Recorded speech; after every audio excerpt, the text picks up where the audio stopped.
Είναι πάρα πολύ επίκαιρες αυτές οι συζητήσεις και συγχαρητήρια στον Όμιλο Μαρξιστικών Ερευνών που επιμένει και συνεχίζει σε αυτή την λογική γνωστοποίηση των ζητημάτων των διεθνών που παραπέμπουν σε μιλιταρισμό, σε στρατιωτικοποίηση, σε όξυνση των πολεμικών σειρήνων.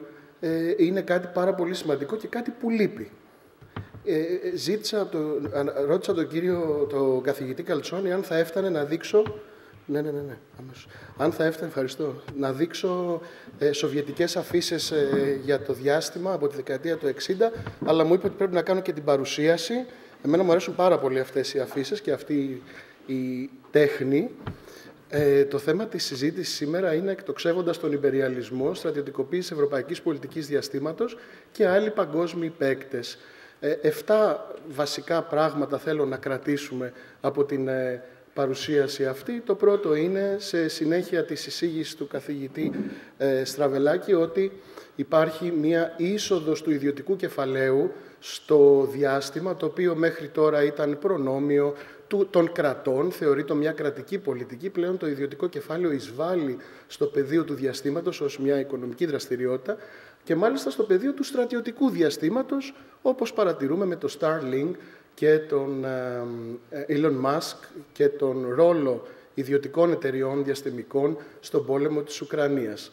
Υπάρχουν πάρα πολλές τέτοιες εταιρείες και στο αμερικάνικο, ας το πούμε, διαστημικό βιομηχανικό σύμπλεγμα και στο κινέζικο όλο ένα και περισσότερο. Το δεύτερο στοιχείο που θέλω να κρατήσουμε είναι ότι υπάρχουν και νέοι παίκτες εθνικοί, όχι μόνο ιδιωτικοί, αλλά και δημόσιοι. Η Κίνα έχει κάνει μια εκρηκτική είσοδο στο στρατιωτικό διάστημα, στο σκέλος της στρατιωτικής χρήσης του διαστήματος.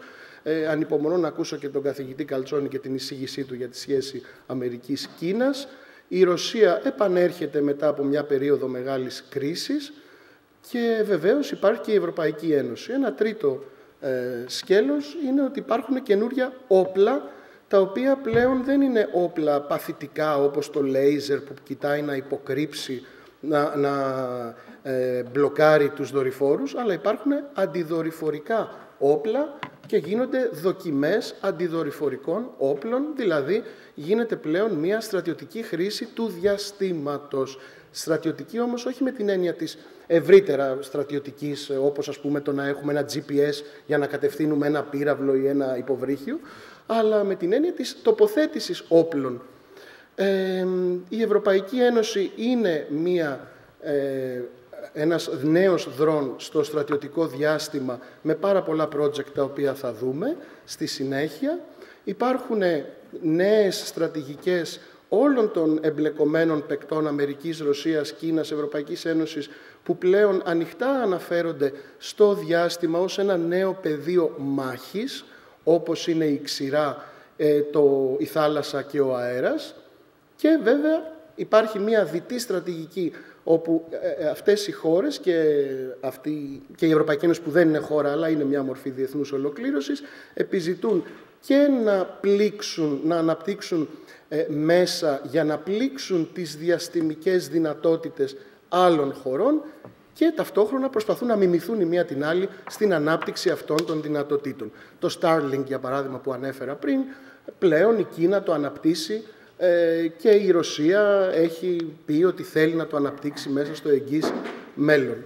Αυτό βεβαίως σημαίνει πάρα πολλά για το θέμα για το πώς αντιλαμβανόμαστε την Ευρωπαϊκή Ένωση και την Ευρωπαϊκή Ενοποίηση. Δεν είναι πλέον η ειρηνική μορφή διεθνούς ολοκλήρωσης όπου απαγορευόταν στην Κομισιόν να ασχοληθεί με στρατιωτικές χρήσεις και με στρατιωτικές χρηματοδοτήσεις. Αυτό έχει αλλάξει. Και τέλος, το 7ο κομμάτι είναι ότι η χρήση του διαστήματος για την επέκταση των διαφόρων χωρών, αυτών των 4 μάλλον διεθνών δρόντων που ανέφερα, αποτελεί και ένα ζήτημα που πρέπει να συζητήσει το ειρηνιστικό κίνημα, το αντιπολεμικό κίνημα. Πλέον η πολεμική απειλή επεκτείνεται και στο διάστημα. Δεν αφορά μόνο τις παραδοσιακές μορφές πολέμου που γνωρίζαμε. Να πούμε κάποια πολύ βασικά για την θεωρία της στρατιωτικοποίησης του διαστήματος. Η στρατιωτικοποίηση του διαστήματος είναι η χρήση του διαστήματος για στρατιωτικούς σκοπούς. δεν συνεπάγεται σώνει και καλά την τοποθέτηση όπλων. Η τοποθέτηση όπλων στο διάστημα ή η χρήση όπλων από τη γη προς το διάστημα είναι μια ανώτερη μορφή στρατιωτικοποίησης, όπου πλέον το διάστημα ορίζεται ως πεδίο μάχης. Δεν είναι πλέον ένα περιβάλλον που εκμεταλλευόμαστε με την ευρεία έννοια, αλλά είναι ένα πεδίο μάχης.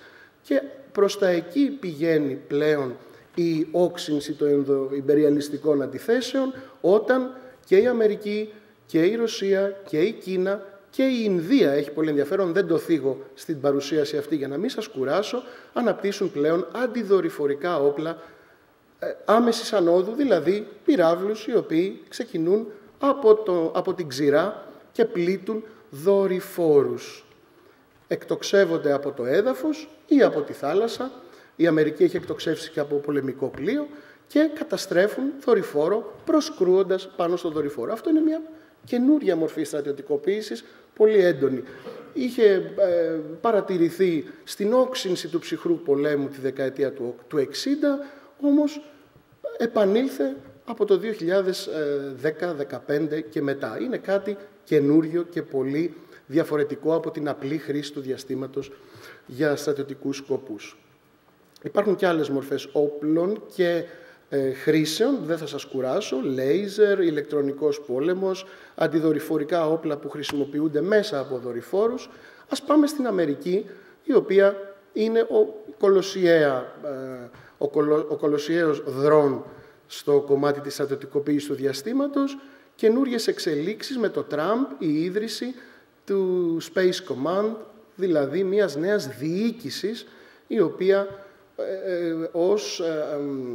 καλείται ως αποστολή να διεξάγει πολεμικές επιχειρήσεις στο διάστημα.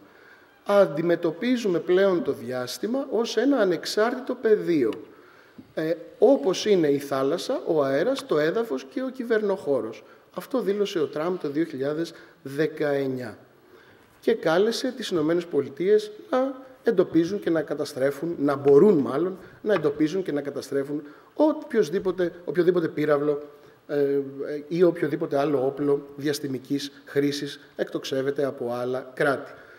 Αυτό βέβαια έρχεται σε μια συνέχεια παράδοση μεγάλη αμερικάνικης χρήσης του διαστήματος για στρατιωτικούς σκοπούς.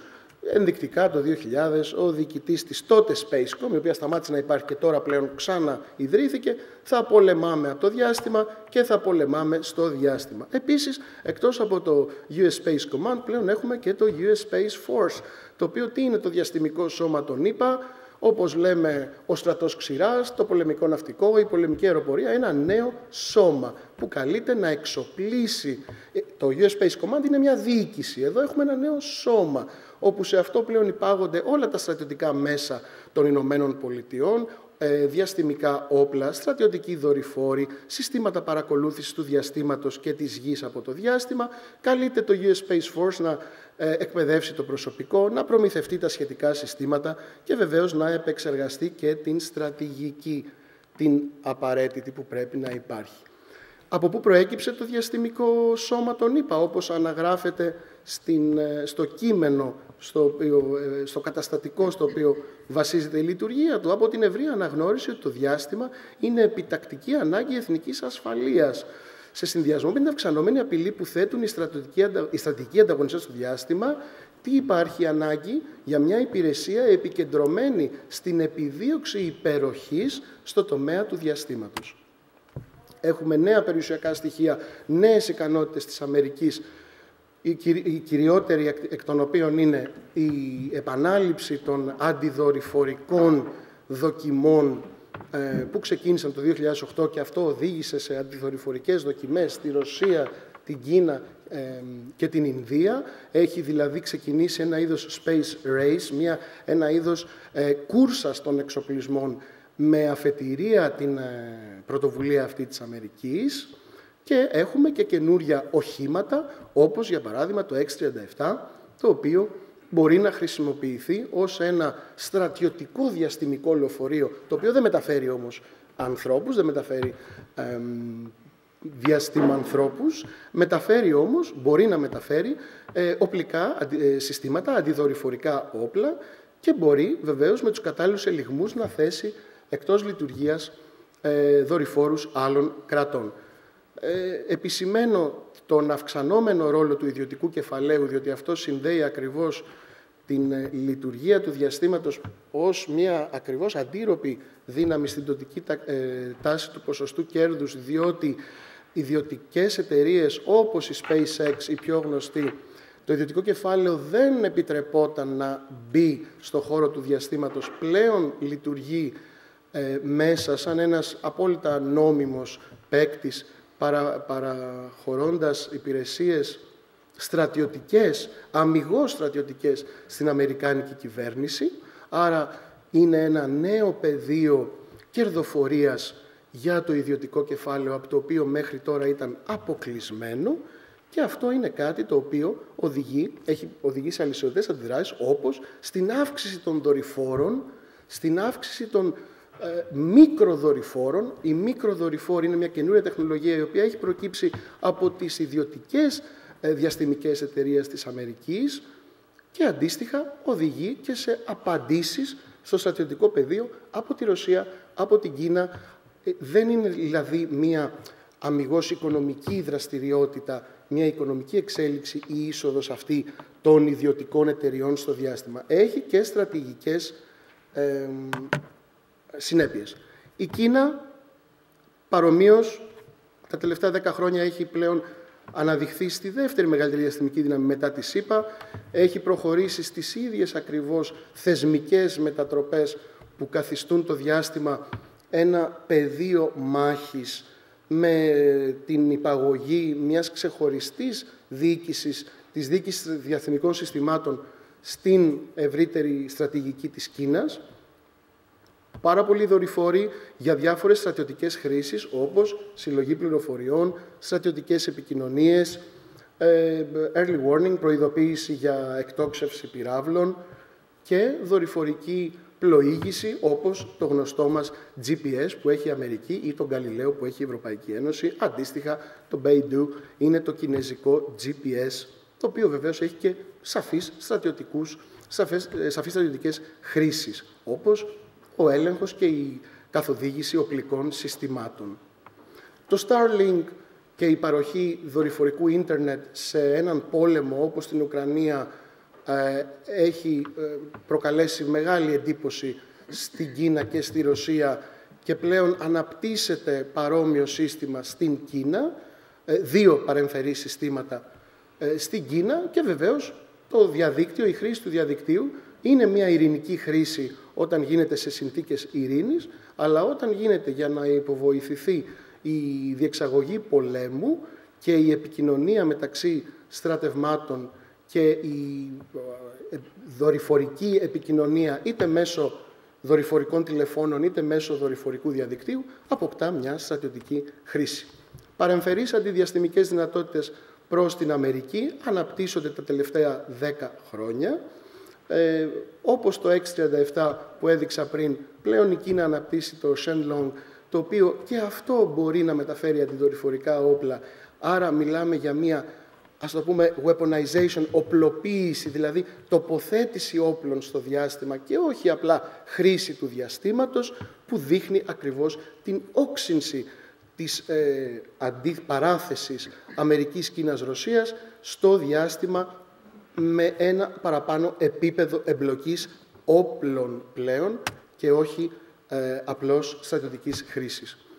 Η Ρωσία αναπτύσσει αντιδορυφορικούς πυράβλους, δηλαδή πυράβλους οι οποίοι εκτοξεύονται από την ξηρά ή από τη θάλασσα και πλήττουν δορυφόρους. Έχει γίνει τέτοια δοκιμή, η οποία φυσικά προκάλεσε και μεγάλη εντύπωση στις Ηνωμένες Πολιτείες. Διαθέτει συστήματα λέιζερ για την τύφλωση δορυφόρων και συστήματα μέσω των οποίων μπορεί από έναν δορυφόρο να πλήξει την τροχιά ενός άλλου δορυφόρου. Όμως υπάρχουν κάποια κενά στη χρηματοδότηση, υπάρχουν κάποια κενά στην τεχνολογία, ειδικά μετά από τις διεθνείς κυρώσεις από τον πόλεμο της Ουκρανίας. Θα δούμε πώς μπορεί να το εξισορροπήσει αυτό, πώς προσπαθεί να το αντισταθμίσει αυτό. Αναφερθήκαμε στον άξονα Ρωσίας-Κίνας. Πράγματι είναι πολύ σημαντικό αυτό, διότι η συνεργασία με την Κίνα είναι η διέξοδος της Ρωσίας για να αντισταθμίσει τα υπάρχοντα προβλήματα. Ποια είναι αυτά?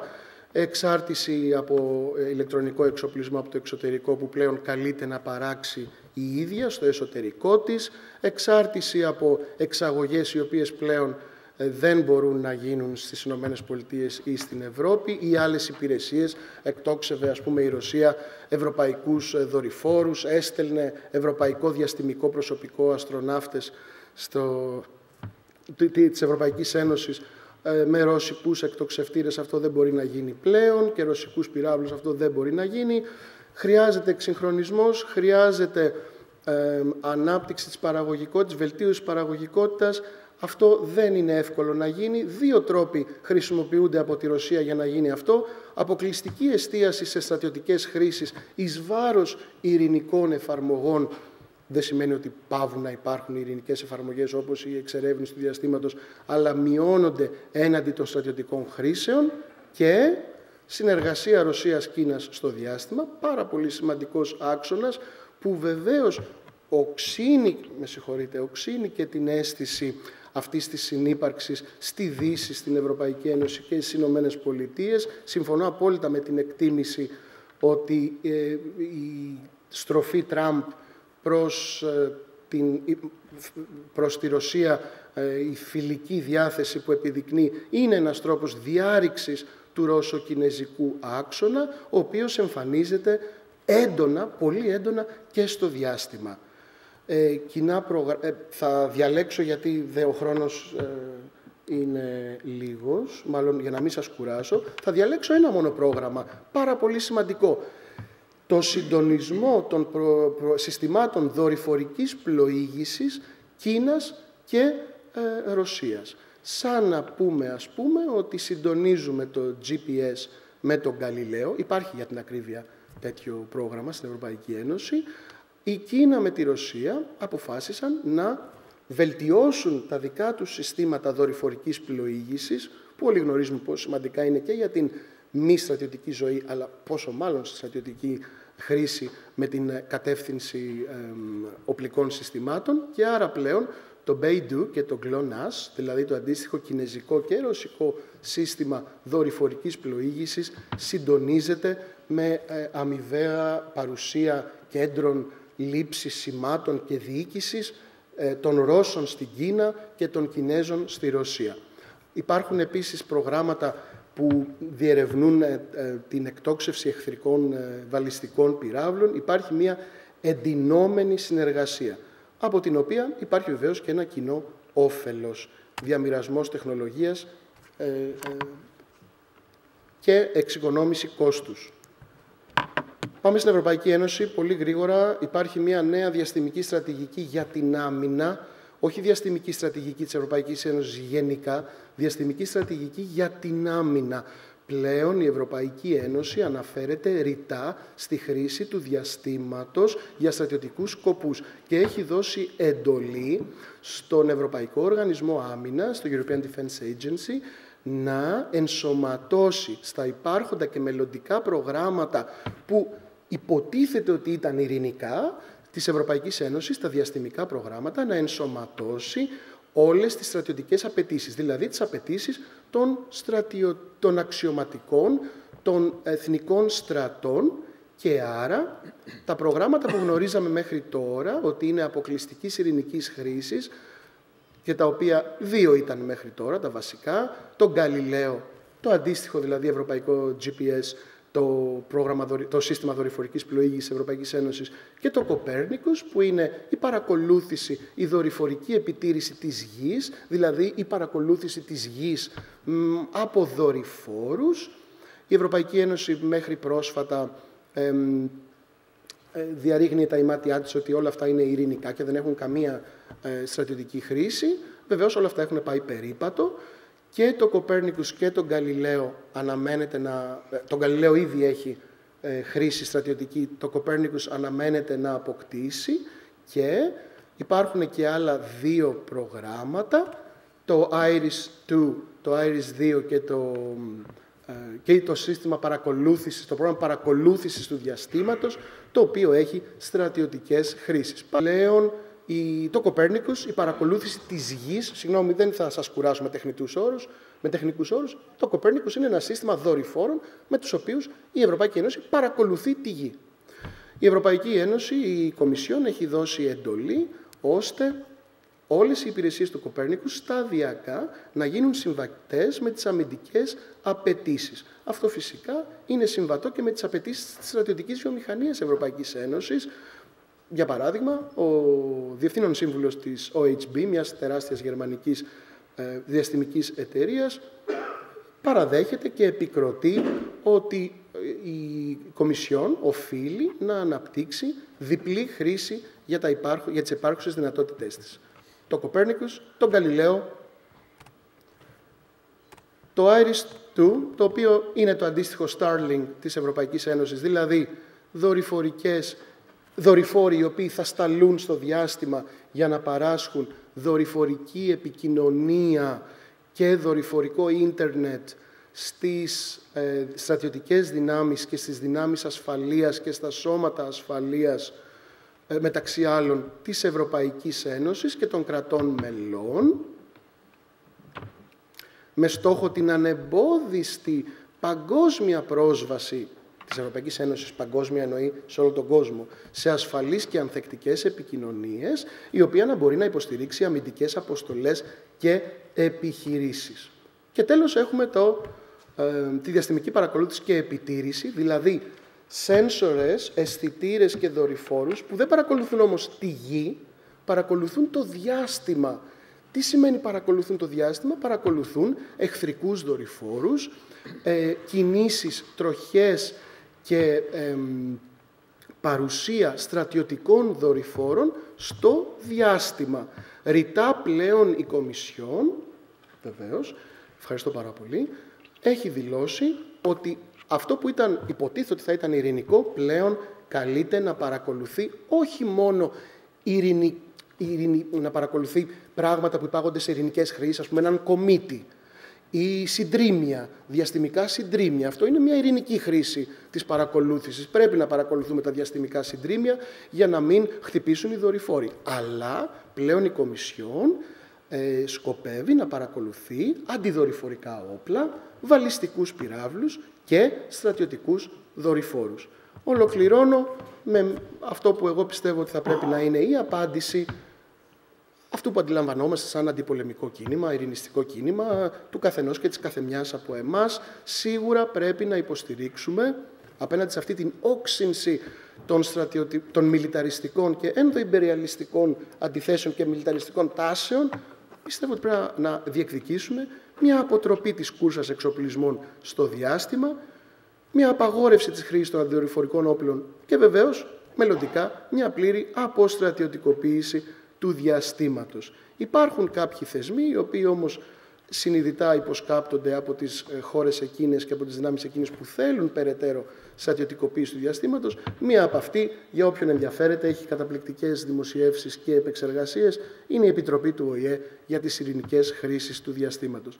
Και βεβαίως μία επεξήγηση ότι προφανώς και είναι ενδοϊμπεριαλιστικές οι αντιθέσεις και είναι παράλληλη ανάπτυξη της στρατιωτικοποίησης και από την Κίνα και από τη Ρωσία και από τις Ηνωμένες Πολιτείες και από την Ευρωπαϊκή Ένωση, όμως οφείλω να τονίσω τον πρωτοπόρο ρόλο, τον κύριο ρόλο των Ηνωμένων Πολιτειών, όπου πολύ πριν την τωρινή ανάπτυξη των στρατιωτικών δυνατοτήτων διαστημικών της Κίνας και της Ρωσίας, οι Ηνωμένες Πολιτείες ήδη από τα μέσα του 1990 και με κορύφωση των Bush, των Junior,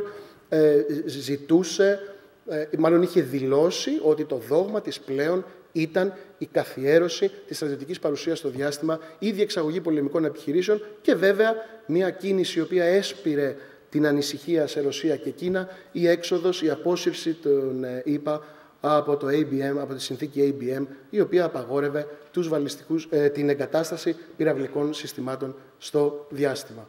Δεν θα μιλήσω για την ευρωπαϊκή στρατιωτικοποίηση συνολικά, εντάσσεται σε αυτό. Δεν θα μιλήσω για ένα βιβλίο που βγήκε πέρσι από τον Longman, σε συνεπιμέλεια δική μου και του καθηγητή Χέρμπερ. Για όποιον ενδιαφέρεται, μπορείτε να σημειώσετε τον τίτλο. Είπαμε ότι επιτρέπεται η ντροπιαστική αυτοπροώθηση. The Militarization of European Space Policy, η στρατιωτικοποίηση της ευρωπαϊκής πολιτικής διαστήματος, από το Routledge 2024. Ευχαριστώ πάρα πολύ.